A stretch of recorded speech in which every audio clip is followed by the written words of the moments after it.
Have to change music length on your Instagram post. Let us see that.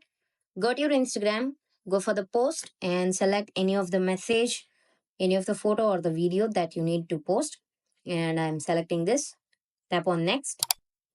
Here you can add filters, you can add text here. So I'm typing nature, and okay, I'm placing this here.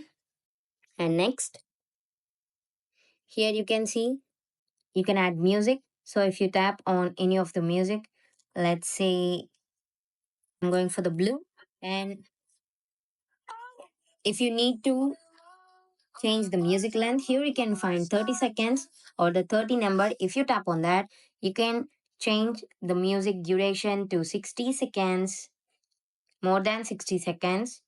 To see, the starting duration is 5 seconds, and you can change the how much length you can want on that Instagram post.